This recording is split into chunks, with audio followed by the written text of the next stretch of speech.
Царь стал праздноваться все реже. С середины 19 века его отмечали раз в 3-5 лет, а после революции он и вовсе угас. Описание праздника Цая. Ни один мужчина не имел права, даже издали взглянуть на торжество. Слушайте, сестры, пришел наш день, мы здесь сегодня хозяева, мы будем жить этот день, как хотим, как жили прабабушки таких, как я и их прабабушки. И был у тех женщин царь, женщина. И у нас должен быть царь. Нам кажется, лучшим царем из нас будет Эйза. Эйза, царь, трижды прокричал хор девушек, подготовленный старейшиной. И мы хотим Эйзу, закричали все остальные. Эйза встала без тени улыбки, оглядела всех с полным сознанием своего величия и достоинства. Сказала она, твердо указав пальцем на 4 девушек, приблизьтесь ко мне. Те покорно подошли, будете все время стоять за моей спиной и исполнять мою волю. Потом Эйза отошла к 3 обелискам и стала перед средним из них. По бокам встали девушки. Эйза сорвала с себя платок и взмахнула им. На грудь ее упали 2 серебряно-черные косы. Все, что было, того не было. Чего не было, все будет, торжественно произнесла она. Женщины смотрели на нее, как зачарованные, и не узнавали ни себя, ни ее.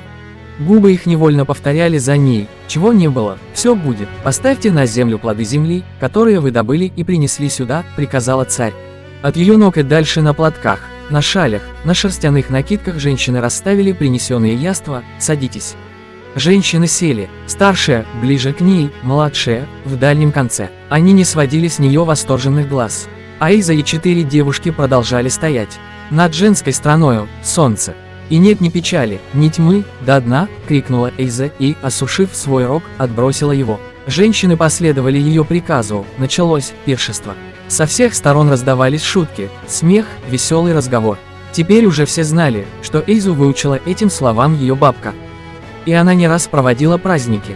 Эйза сидела на куче одежды, которую девушки подложили под нее, и возвышалась над всеми. Она так и оставалась без платка, и это подчеркивало ее необыкновенность. На ней было черное платье до пят, на плечах под косами золотистый платок. «Не вижу моих воинов», — воскликнула царь, — «к лошадям». Девушки и молодые женщины с шумом кинулись за ближайший холм. Некоторое время оттуда выехал отряд из 30 юношей в боевых доспехах. Под музыку началась джигитовка. Юноши показывали свое умение владеть конем. Потом были скачки, и победителей награждали призами. Последней игрой царь объявила большие скачки.